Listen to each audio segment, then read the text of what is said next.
Crime and Punishment Part 2, by Fyodor Dostoevsky. Chapter 5. This was a gentleman no longer young, of a stiff and portly appearance, and a cautious and sour countenance. He began by stopping short in the doorway, staring about him with offensive and undisguised astonishment, as though asking himself what sort of place he had come to. Mistrustfully and with an affectation of being alarmed and almost affronted, he scanned Raskolnikov's low and narrow cabin. With the same amazement he stared at Raskolnikov, who lay undressed, dishevelled, unwashed, on his miserable dirty sofa, looking fixedly at him. Then with the same deliberation he scrutinized the uncouth, unkempt figure and unshaven face of Razumihin, who looked him boldly and inquiringly in the face without rising from his seat. A constrained silence lasted for a couple of minutes. And then, as might be expected, some scene shifting took place, reflecting, probably from certain fairly unmistakable signs, that he would get nothing in this cabin by attempting to overawe them. The gentleman softened somewhat, and civilly, though with some severity, emphasizing every syllable of his question, addressed Zossimov.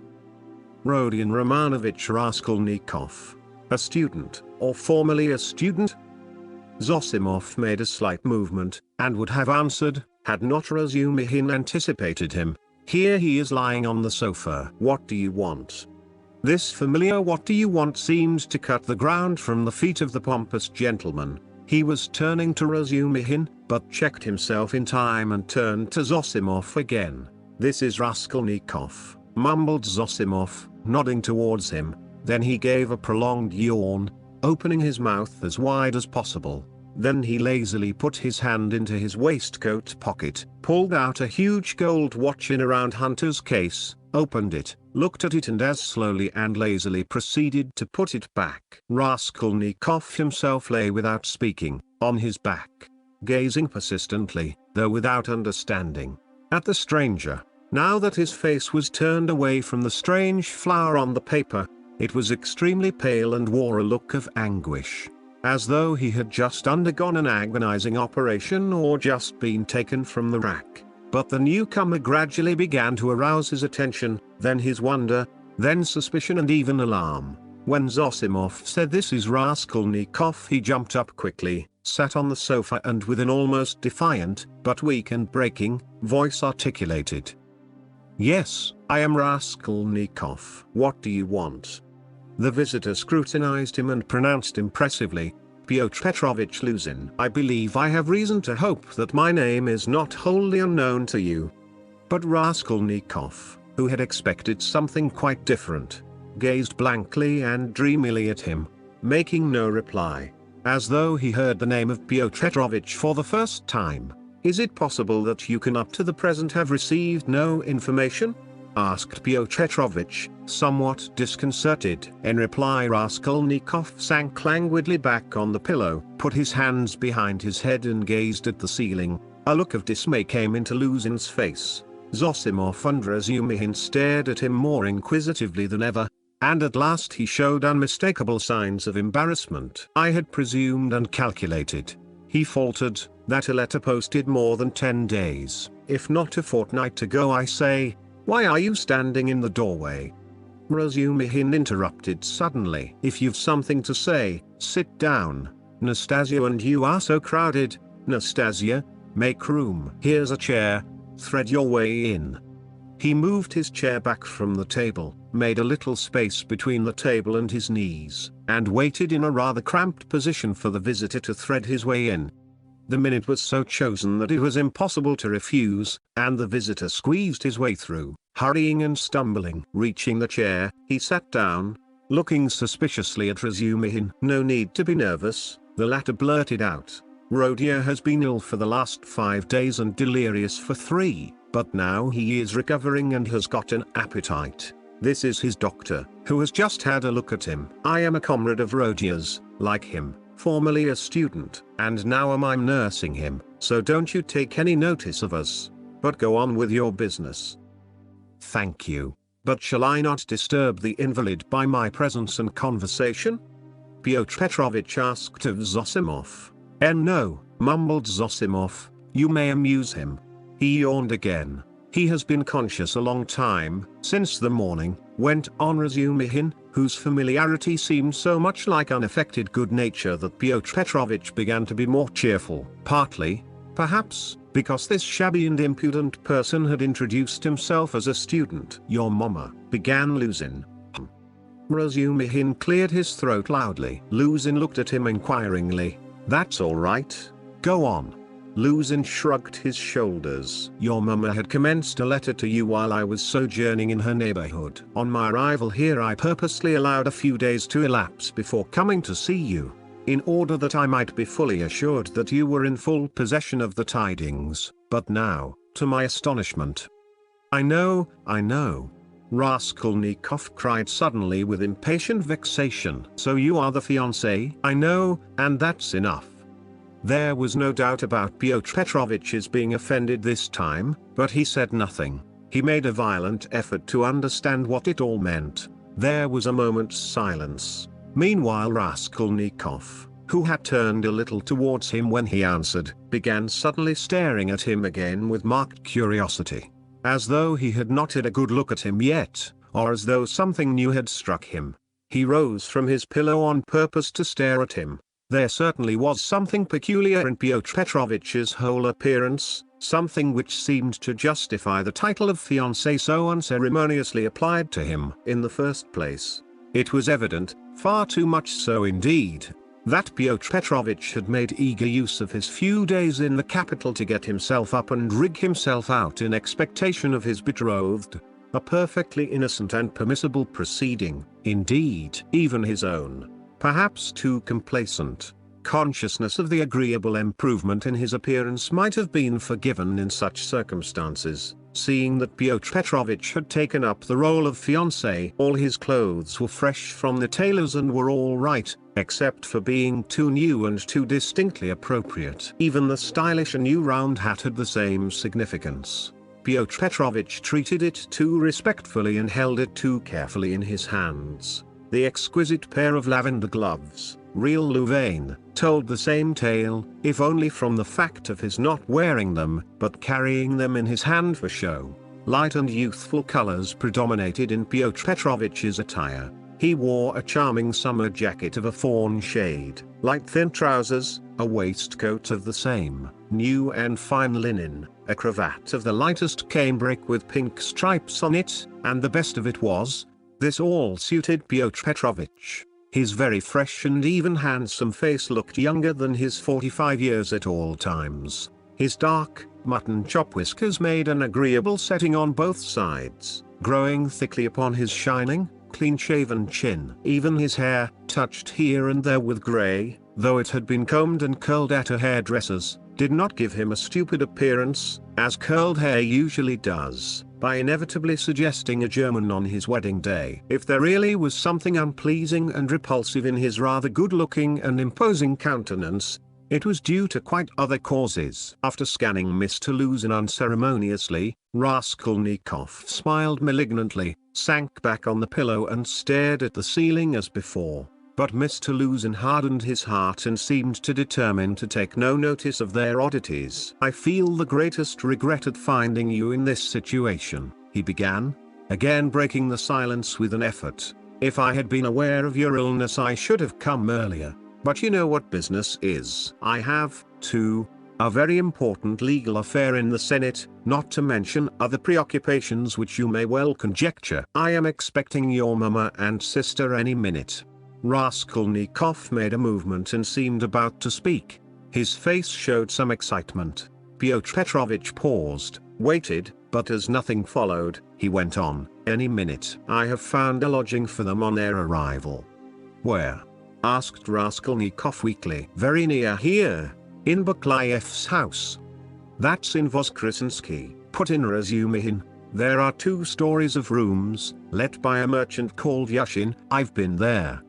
Yes, room's a disgusting place, filthy, stinking and, what's more, of doubtful character. Things have happened there, and there are all sorts of queer people living there, and I went there about a scandalous business. It's cheap, though I could not, of course, find out so much about it, for I am a stranger in Petersburg myself," Pyotr Petrovitch replied huffily. "However, the 2 rooms are exceedingly clean, and as it is for so short a time I have already taken a permanent, that is, our future flat," he said, addressing Raskolnikov, "and I am having it done up.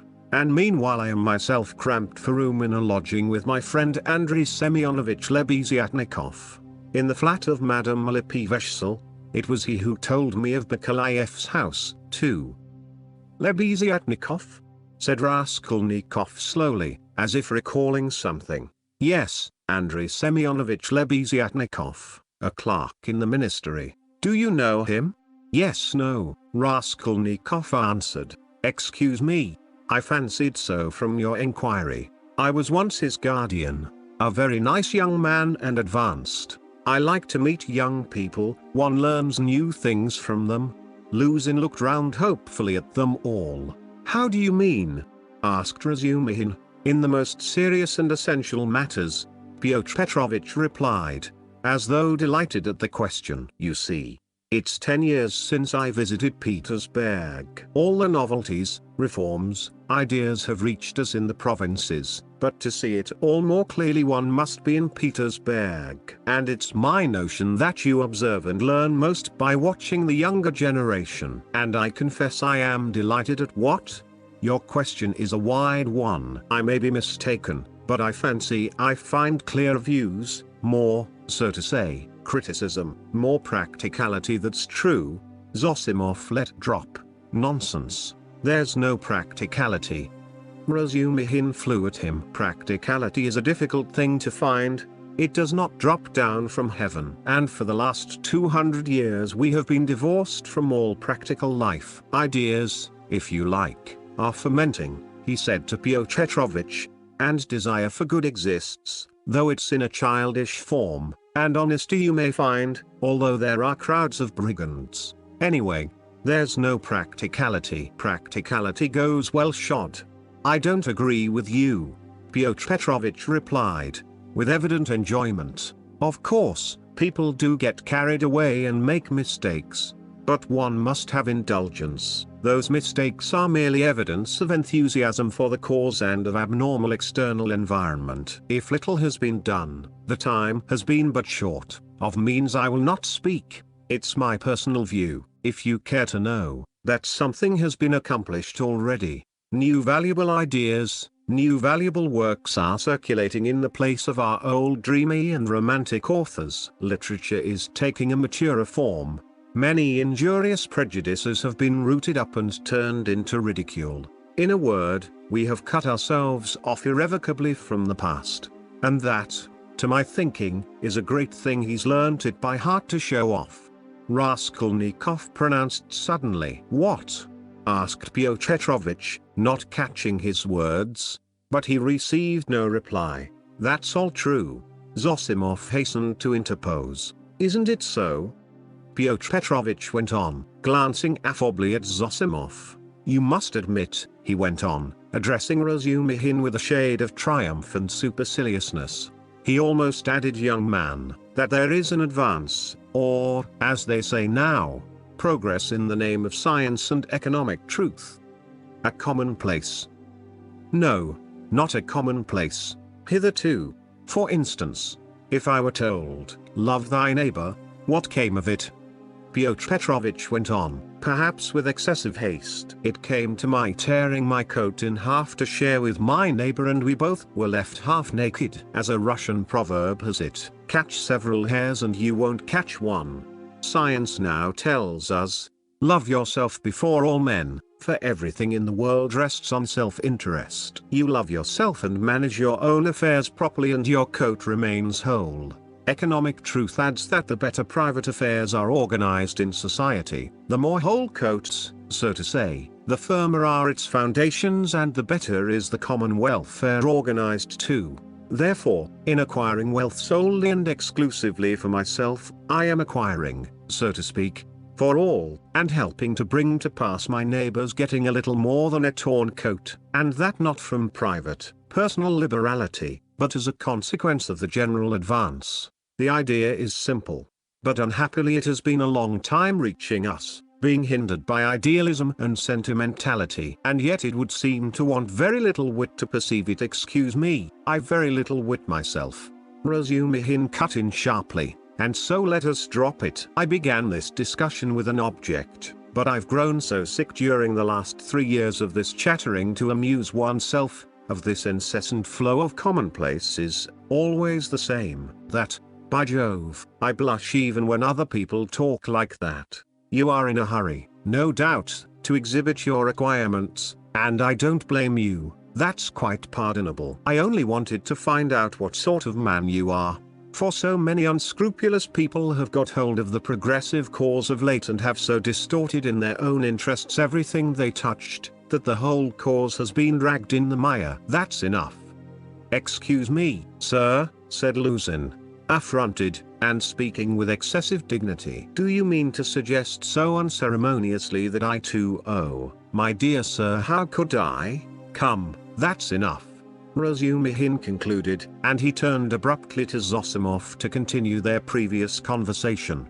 Pyotr Petrovitch had the good sense to accept the disavowal. He made up his mind to take leave in another minute or two. I trust our acquaintance, he said, addressing Raskolnikov, may, upon your recovery and in view of the circumstances of which you are aware, become closer. Above all, I hope for your return to health.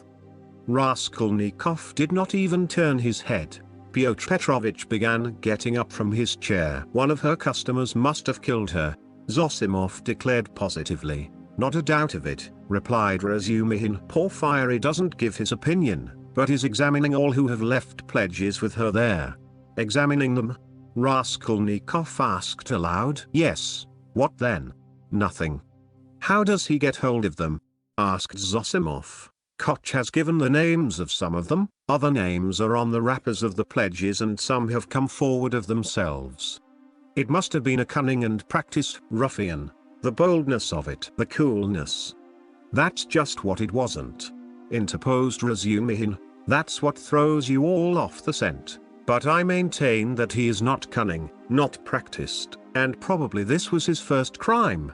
The supposition that it was a calculated crime and a cunning criminal doesn't work. Suppose him to have been inexperienced, and it's clear that it was only a chance that saved him, and chance may do anything. Why?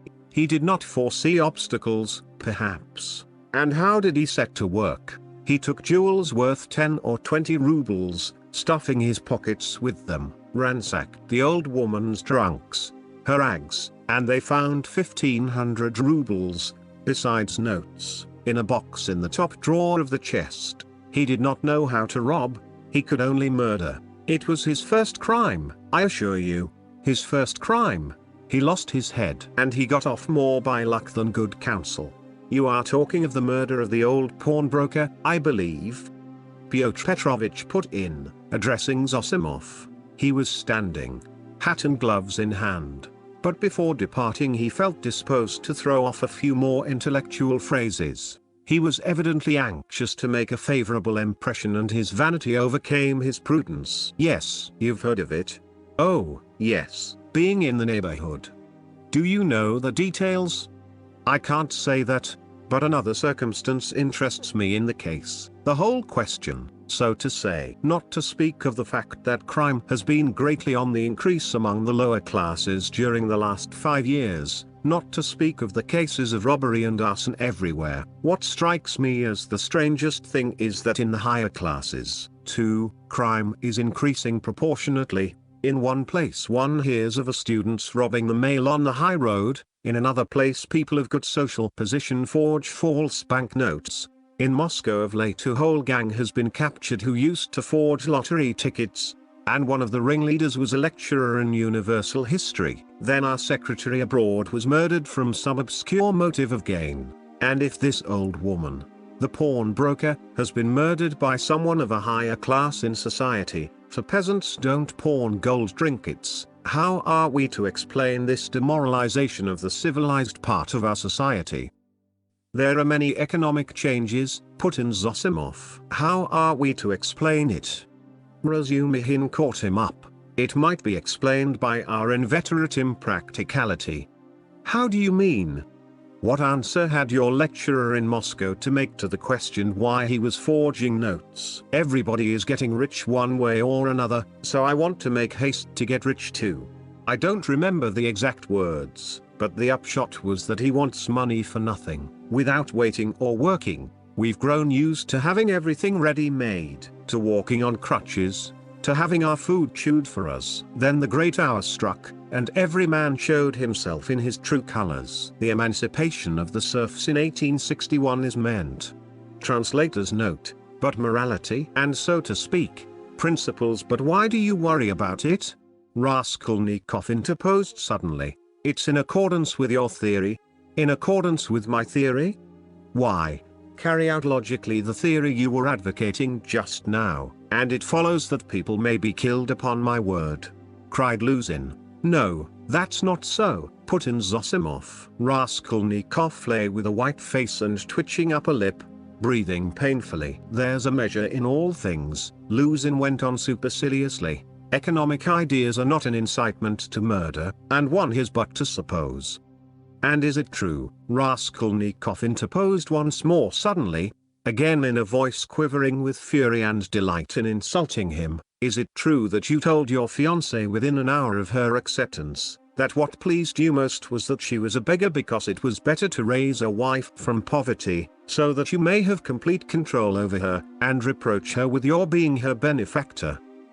Upon my word, Luzin cried wrathfully and irritably, crimson with confusion, to distort my words in this way. Excuse me, allow me to assure you that the report which has reached you, or rather, let me say, has been conveyed to you, has no foundation in truth, and I suspect who in a word this arrow in a word, your mommy. She seemed to me in other things, with all her excellent qualities, of a somewhat high-flown and romantic way of thinking, but I was 1,000 miles from supposing that she would misunderstand and misrepresent things in so fanciful a way. And indeed I tell you what, cried Raskolnikov, raising himself on his pillow and fixing his piercing, glittering eyes upon him, I tell you what. What?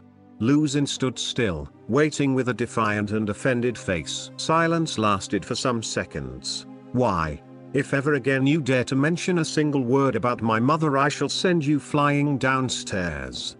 What's the matter with you? Cried Razumihin. So that's how it is?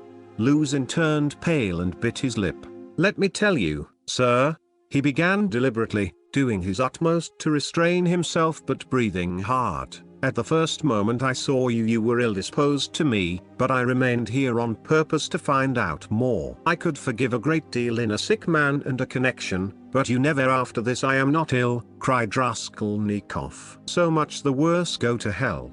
But Luzin was already leaving without finishing his speech. Squeezing between the table and the chair, Razumihin got up this time to let him pass without glancing at anyone, and not even nodding to Zossimov, who had for some time been making signs to him to let the sick man alone. He went out, lifting his hat to the level of his shoulders to avoid crushing it as he stooped to go out of the door. And even the curve of his spine was expressive of the horrible insult he had received. How could you? How could you? Razumihin said, shaking his head in perplexity. Let me alone. Let me alone, all of you. Raskolnikov cried in a frenzy. Will you ever leave off tormenting me? I am not afraid of you. I am not afraid of anyone now. Get away from me. I want to be alone, alone, alone. Come along, said Zossimov, nodding to Razumihin, but we can't leave him like this. Come along, Zossimov repeated insistently, and he went out. Razumihin thought a minute and ran to overtake him. It might be worse not to obey him, said Zossimov on the stairs. He mustn't be irritated. What's the matter with him? If only he could get some favorable shock, that's what would do it. At first he was better. You know, he has got something on his mind, some fixed idea weighing on him. I am very much afraid so. He must have. Perhaps it's that gentleman, Pyotr Petrovitch. From his conversation I gather he is going to marry his sister, and that he had received a letter about it just before his illness. Yes, confound the man. He may have upset the case altogether, but have you noticed, he takes no interest in anything. He does not respond to anything except one point on which he seems excited. That's the murder? Yes, yes. Razumihin agreed. I noticed that, too. He is interested, frightened. It gave him a shock on the day he was ill in the police office. He fainted. Tell me more about that this evening and I'll tell you something afterwards. He interests me very much. In half an hour I'll go and see him again. There'll be no inflammation though. Thanks. And I'll wait with Pashenka meantime and will keep watch on him through Nastasia. Raskolnikov, left alone, looked with impatience and misery at Nastasia, but she still lingered. Won't you have some tea now? She asked later. I am sleepy, leave me. He turned abruptly to the wall. Nastasia went out.